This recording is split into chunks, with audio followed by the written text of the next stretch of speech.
Itu ya makanya saya ngelarang teman-teman itu di daerah dulu itu kalau sidang, Mas, sidang terdakwa itu pakainya pakai baju, dikasih baju koko, sidang itu pakai petis, mereka marah, Mas. Maka saya marah, Mas. Sekarang nggak lagi.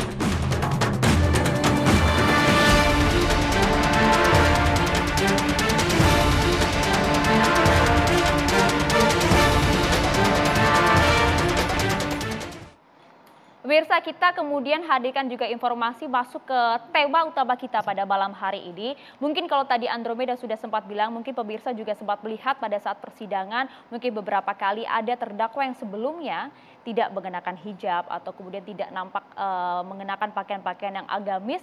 Pada saat digelar persidangan kemudian berubah total mendadak secara alim. pakaian. Jadi mendadak alim. Nah, ini yang kemudian menuai pro dan juga kontra dari pernyataan seorang jaksa agung yang juga sempat mengenakan, dilarang mengenakan atribut agama pada saat persidangan. Cukup sopan saja. Cuplikannya ada itu di YouTube-nya Deddy Corbuzier, coba kita simak bersama ketika Jaksa Agung ST Burhanuddin.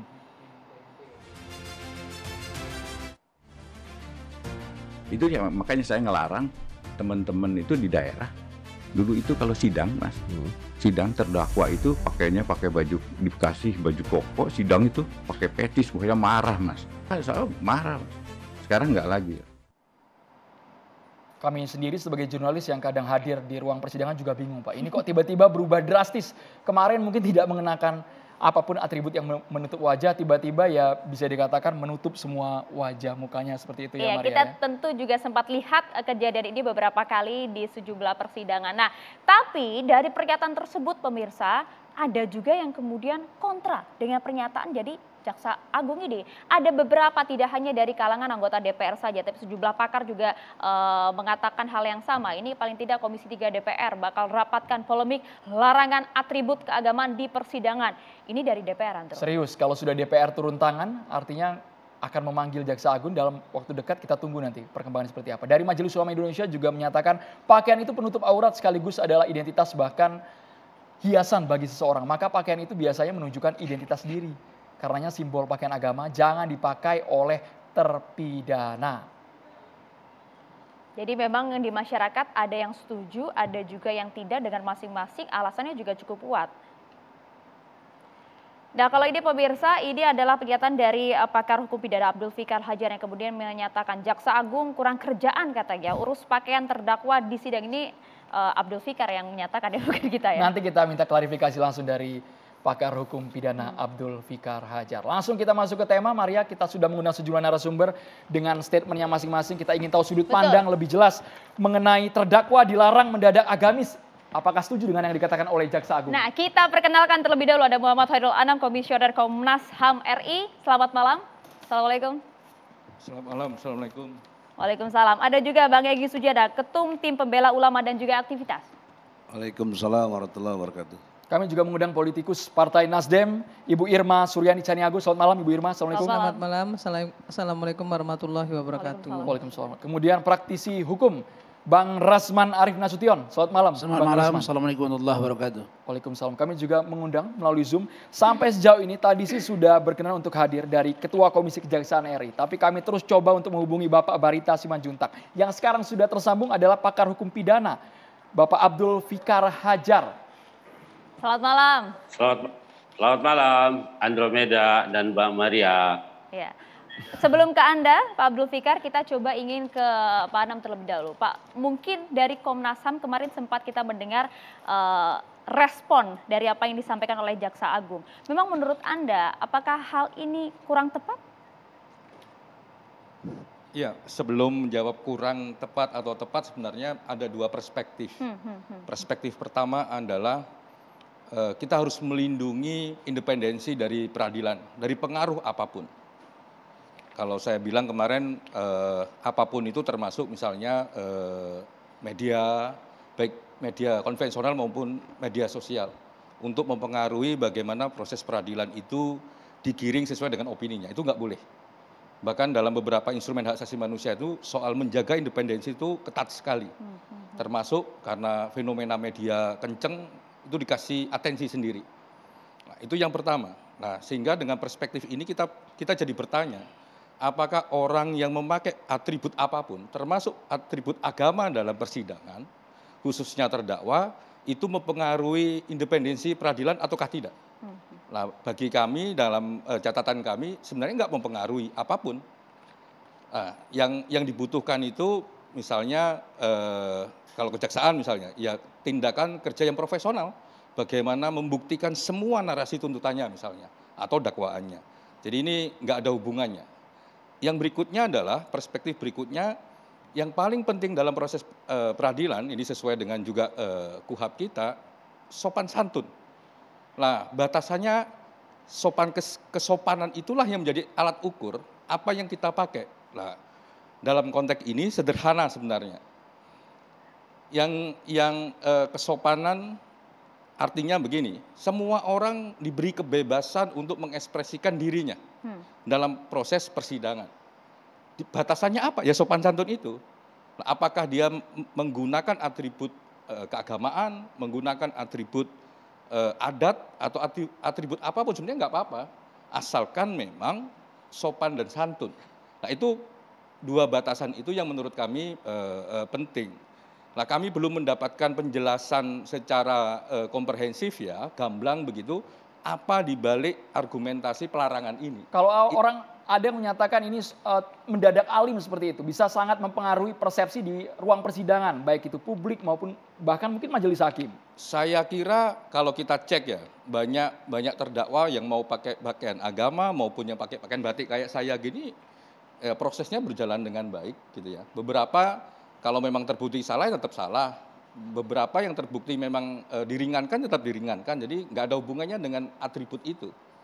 Dan harusnya memang tidak boleh berdasarkan prasangka sebenarnya. Oh, ini mendadak alim. Nah, kalau memang orangnya misalnya nih, mohon maaf, misalkan saya nih berbuat jahat terus diadili. Ya, karena saya dulu misalnya di pesantren, akhirnya ketemulah sama yai saya, ditegur dan sebagainya, terus saya memang bertobat, mengekspresikan penyesalan saya pakai atribut keagamaan saya, masa dilarang? Atau kalau saya agama yang lain pakai rosario, misalnya masa dilarang? Gitu. Inti yang paling penting adalah apakah proses peradilan itu terpengaruh ataukah tidak, di situ yang paling penting. Jadi kalau ada riset misalnya mengatakan memang ada pengaruhnya macam-macam, boleh kita pakai. Tapi fakta yang terjadi adalah nggak demikian. Beberapa terdakwa misalkan kasus korupsi, ada yang pakai atribut agama, ada yang pakai baju batik. Ya putusan pengadilan kalau salah tetap salah, kalau ada yang diringankan, diringankan, kalau yang diberatkan, diberatkan. Jadi saya melihatnya tidak terpengaruh oleh atribut itu. Sehingga pelarangan ini menurut kami memang kurang tepat. Gitu. Oke, kalau alasannya kemudian agar tidak muncul berbagai perspektif yang menyudutkan suatu agama? Saya kira itu problem sosial kita, ya itu kita selesaikan di ruang yang lain. Ya mungkin perlu pendidikan, mungkin perlu memang narasi bahwa ini nggak ada hubungannya, mungkin perlu banyak hal. Tapi dalam konteks ini penegakan hukum, dalam konteks lembaga peradilan, yang paling penting adalah independensi. Dia tidak boleh terpengaruh oleh apapun. Nah, pertanyaannya sederhana. Pernah nggak hakim ditanya? Pernah nggak yang paling penting kan hakim yang memutuskan perkara. Pernah nggak dia ditanya kalau ada orang pakai atribut agama itu mempengaruhi dia ataukah tidak? Saya kira tidak. Ya, teman-teman yang praktek di peradilan pasti bisa menjawab itu. Saya kira tidak. Baik. Jadi kalau ada persepsi ini mendadak alim, ya kita doakan lah memang benar-benar jadi alim misalnya begitu. Kan juga Ya, apa-apa toh. Ibu Irma, jadi tidak nyambung Ibu Irma kalau tiba-tiba mengenakan atribut agama dan tidak akan mempengaruhi keputusan majelis hakim tadi. Iya, saya sih sepakat ya dengan misalnya kalau tidak akan mempengaruhi persidangan ya. Tapi mempengaruhi opini publik saya setuju. Orang yang tadinya nggak pakai jilbab gitu ya, kemudian nggak pakai peci dan lain sebagainya, tiba-tiba begitu menjadi terdakwa dia menjadi sangat agamis gitu. Itu menurut saya menodai agama, gitu ya, memperburuk agama, menjelekkan image agama. Tuh orang pakai baju gitu ternyata koruptor, kan gitu. Padahal dia agamis loh. Tuh bajunya begitu ternyata koruptor. Kan yang jelek agama tersebut yang menjadi buruk. Nah yang kedua yang saya garis bawahi lagi, tiba-tiba dia menjadi lebih agamis seperti yang beliau bilang tadi. Doain aja gitu ya, mudah-mudahan dia dengan begitu dia menjadi lebih baik gitu. Nah kalau perubahannya ketika dia hanya ketika dia mendapat kecelakaan begitu, baru kemudian dia merubah sikap karena di persidangan, menurut saya kalau kemudian masyarakat menilainya ini pelecehan terhadap agama, saya setuju. Tapi kan kemudian seperti yang disampaikan, intinya adalah segala keputusannya kan berada di hakim, independensi itu. Kan Jaksa Agung tidak mengatakan bahwa orang tidak boleh berpakaian keagamaan.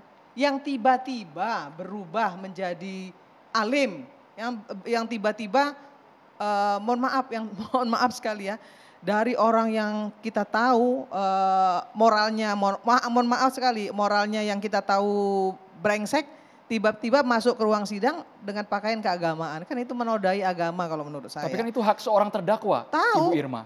Tahu saya, itu hak seorang terdakwa. Tapi kan juga Jaksa Agung tidak melarang orang-orang yang misalnya dia memang tadinya memang berpakaian agamis, kan nggak apa-apa juga.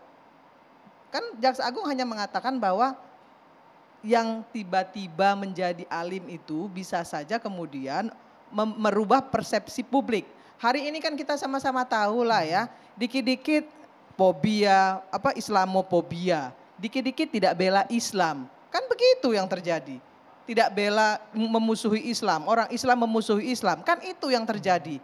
Maka kemudian Jaksa Agung mungkin ingin meminimais, ya, ingin meminimais persepsi itu. Sehingga tidak memperburuk agama apapun, bukan cuma Islam, agama apapun seperti yang beliau bilang tadi, yang memakai rosario, memakai apa. Saya kira itu penting untuk kita berikan diskursus kepada masyarakat juga. Karena masyarakat kita sekarang ini itu terpecah belah yang tentang agama ini luar biasa gitu. Ya, tapi kan larangannya sudah didistribusikan ke berbagai kejaksaan di daerah. Ya, artinya ada pelarangan. Apa urusannya kalau yang dimaksud oleh beliau itu adalah yang tadinya tidak pakai atribut keagamaan tiba-tiba. Kan nggak ada salahnya juga. Tapi yang paling berpengaruh kan menurut... tetap tidak ada, seperti yang beliau bilang tadi, tetap tidak ada juga potensi untuk merubah keputusan dari hakim.